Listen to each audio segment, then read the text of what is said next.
Hey everybody, welcome back to Prepper Junkie.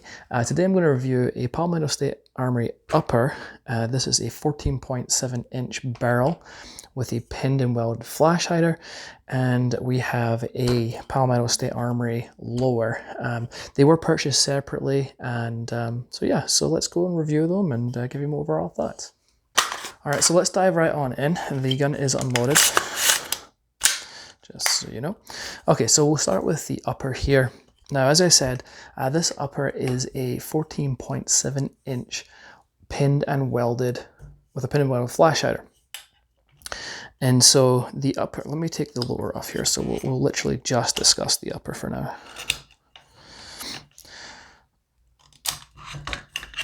All right. So when you purchase this upper, it does not come with a charging handle and a BCG if you buy this separately. You can buy, obviously, complete rifles from Palmetto State Armory, but I did, again, buy this individually. Okay, so it does come without this. So let's just take this out. We'll just break this down even further. Okay, this is essentially what you will get.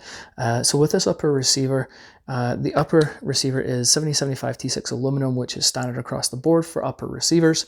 And everything's mil spec. You know, it has the forward assist, the dust cover, brass deflector, everything's standard there. It does have a 1913 Picatinny rail the whole way along here. And it does have the T marks indication here. So they're really nice if you're mounting optics and you want to, with a QD mount, and you're putting it back on the same spot so you don't lose your zero. They're very helpful for that. As I said, it does go the whole way along here. Now, you can probably see here that it does have cutouts. That's to make this upper receiver more lightweight. And so, as I say, it's got some really aggressive cutouts on the rail here. You can see them here. They're very, very aggressively cut out. You have the M-lock slots at 3 o'clock. You have, again, the aggressive cutouts here and some M-lock slots at the 6 o'clock position, and obviously vice versa on the other side. So it's a really nice looking rail. As I say, I do love the cutouts to lighten that up. It looks very good.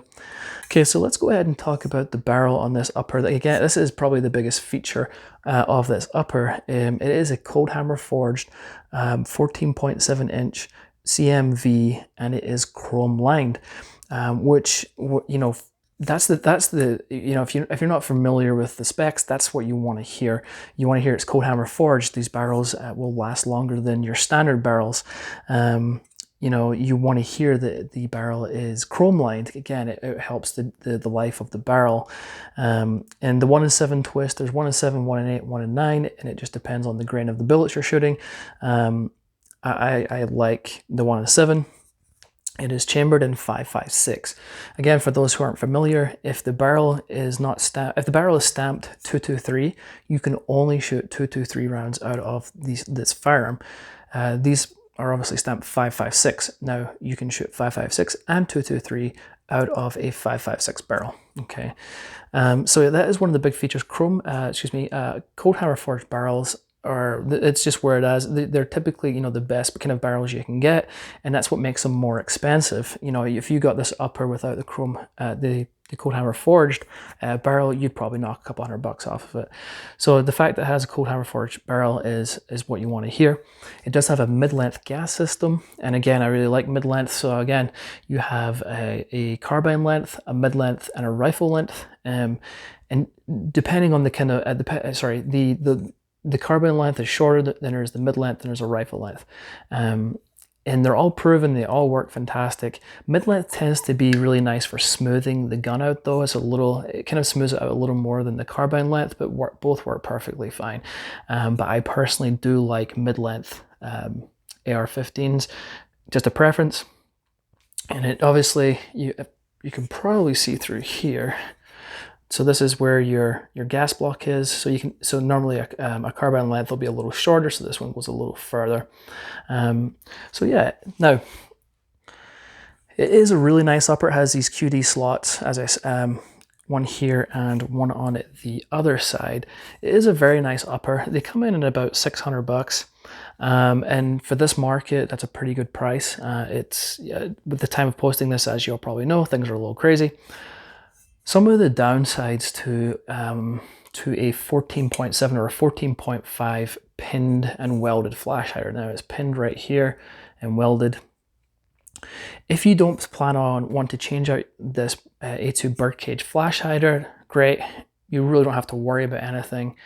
But if you want to suppress this, or if you want to change this out, it's a bit of a pain because it's pin and welded. And it's not as easy as taking off a normal flash hider. And so, yeah, now if you switch this out and put on a new one, you have to pin and weld it also to make sure that the full length of this barrel plus the flash hider is 16 inches and over. If you put on a flash hider and it is onto this 14.7 inch barrel and you do not pin and weld the flash hider, this becomes an NFA item, becomes a short barreled rifle. So that's kind of the downside. Again, if you're not planning on changing it out, if you just plan on running it the way it is, great, don't worry about it. But just something to bear in mind, if you want to change this out, put a different flash hider on it or suppress it or something like that, you just have to pin and weld any new flash hider that you put on there. Again, I think the majority of people aren't going to probably change this out, and they're probably not going to suppress the rifle. So most of you won't have to worry about it. The pros, again, with a 14.7 inch barrel, I would say the pros, some people just love them. It gives them about 1.5 inches shorter than obviously full 16 for maneuverability. For me, because I like to suppress my weapons, the 14.7 is not ideal because of the pinned and welded and having to take it off and redo that. So pros and cons, but it is an excellent upper, has a lot of nice features, and the biggest part is cold hammer forged, which is, these barrels are made in-house by Palmetto State Armory, these cold hammer forged barrels. They do make them in-house, and they're, all of their firearms do come with a lifetime warranty, which is really nice, and they're made in the US of A. Okay, so that's the upper. All right, so, and I did say I did buy the lower separately. So you can buy a lower that comes with the OEM M4 stock, not this one, and it comes with a slightly different grip, and you can pick them up for about $200 at the posting of this video. It comes with a mil-spec trigger, which is fine. Nothing to write home about, but it works just fine. If you want to get a lower like this with the Magpul furniture and the Magpul stock, you'll pay a little more. Links are in the description. But these lowers are good to go. They work just fine, and I have no complaints about them. Again, they're 7075 T6 aluminum. Again, which is standard across the board. That's what you want. That's what your upper and lower receiver is going to be made of. The only thing I do not like about the lower is the trigger guard is straight. I like them curved, just because it gives me a little more room. It's just a little nitpicky thing that it's just me. But yeah, so that would be the only thing I don't particularly like. Other than that, it comes like this, and it is good to go.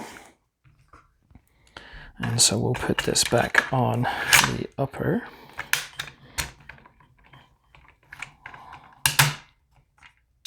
Okay, and that is it together. Oh, and of course I forgot to put in the bolt carrier grip.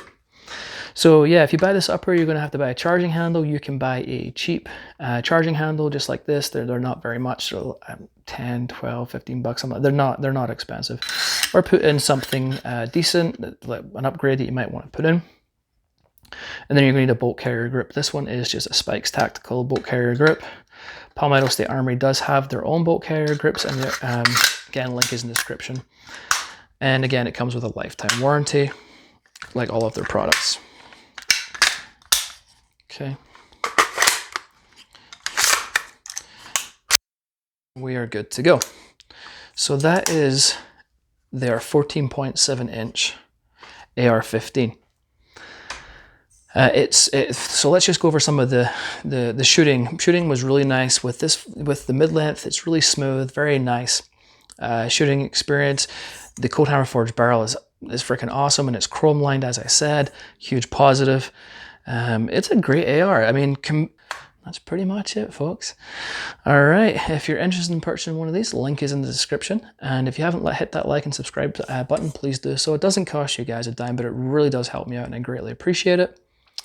And that's it. All right, folks, until next time, I'll catch you later.